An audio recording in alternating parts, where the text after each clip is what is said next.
अनामिका शर्मा जो एक सामाजिक कार्यकर्ता, उसकी शादी पटना में हुई थी। शादी के 2 साल में ही उसका तलाक हो गया था। अब वो अपने माता पिता के साथ पुणे में ही रहती है। अब वो एक संस्था के साथ जुड़ी हुई है जो घरेलू हिंसा के शिकार होने वाली महिलाओं की सहायता करती है। शादी टूटने से कोई भी महिला खुश नहीं रहती है, लेकिन शादी करके जुल्म सहने से अच्छा है कि हम अकेले ही रहे। आज मैं आपको एक भयानक रहस्य बताती हूँ कि जिस वजह से मेरा तलाक हुआ था। वैसे तो मेरे पति मेरा बहुत ही अच्छा ख्याल रखते हैं, लेकिन जब उनको गुस्सा आता है तो वो एक अजीब इंसान बन जाते हैं।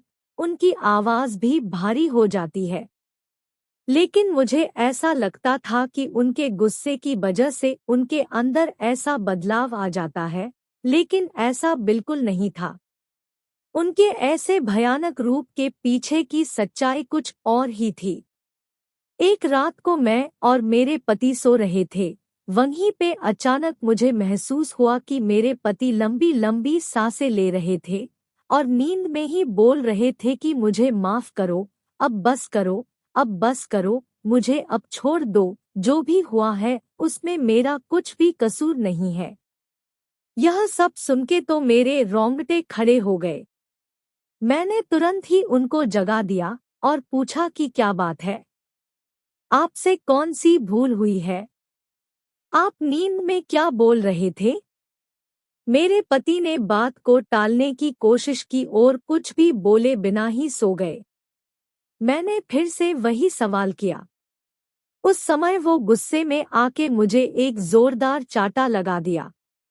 ये पहली बार हुआ था कि उन्होंने मुझ पर हाथ उठाया हो। उसी रात को मैंने तय कर लिया कि मैं यह रहस्य को जान के ही रहूंगी। दूसरे दिन मैंने अपनी सास से उनके बेटे की कसम दिलाकर सारी सच्चाई के बारे में जान लिया कि हमारी शादी से पहले मेरे पति की दूसरी लड़की के साथ सगाई हो चुकी थी और 3 महीने के अंदर वो सगाई टूट चुकी थी। सगाई टूटने कारण उस लड़की ने पंखे से लटकर आत्महत्या कर ली थी और वही लड़की अब प्रेत बनकर मेरे पति को हैरान कर रही है। इस बात के कारण कोई भी परिवार अपनी बेटी देने के लिए तैयार नहीं हो रहे थे। इसीलिए उन्होंने ये बात हमसे छुपाई थी। उस रात मैं अपने पति से खूब लड़ाई की और मैंने तलाक लेने का फैसला कर लिया, क्योंकि इतनी बड़ी सच्चाई हमसे छुपाकर हमें धोखा दिया था।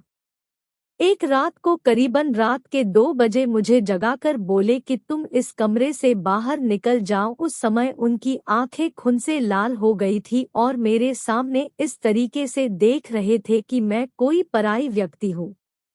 मुझे पता था कि इस समय अगर मैं विरोध करूंगी तो वो मेरे साथ मारपीट करेंगे। इसीलिए मैं चुपचाप वहां से बाहर निकलकर ड्राइंग रूम में आ गई, लेकिन मुझे नींद नहीं आ रही थी। इसीलिए मैं यह सोच रही थी कि मेरी आगे की जिंदगी कैसे बीतेगी। उसी समय बेडरूम से किसी के बात करने की आवाज आने लगी। मेरा मन डर के मारे कांपने लगा, क्योंकि कमरे में मेरे पति के अलावा वहां पे कोई नहीं था। मैं तुरंत कमरे से झांक कर देखा तो मेरे तो होश ही उड़ गए। हमारे कमरे में पंखे पर लाश लटक रही थी और मेरे पति लाश के नीचे बैठ के जोर जोर से रो रहे थे और पास में खड़े हुए एक परछाई से बात कर रहे थे। ये सब देखने के बाद मुझे तो चक्कर आने लगे।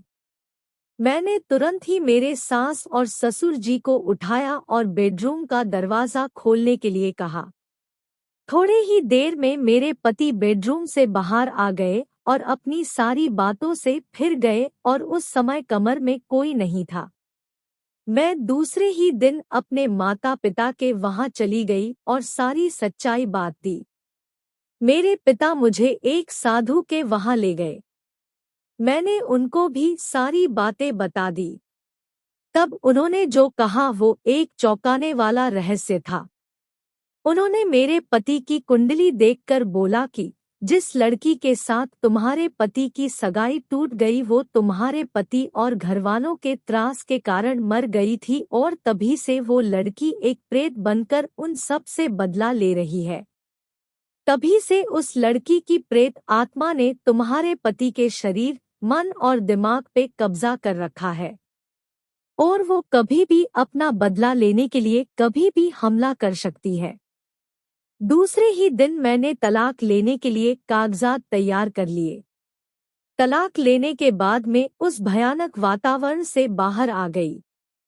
मेरी खुशनसीबी है कि मैं जिंदा और सही सलामत हूँ, क्योंकि मुझे लगता था कि मेरे पति और उनकी पहले की मंगेतर मेरी जान भी ले सकते थे।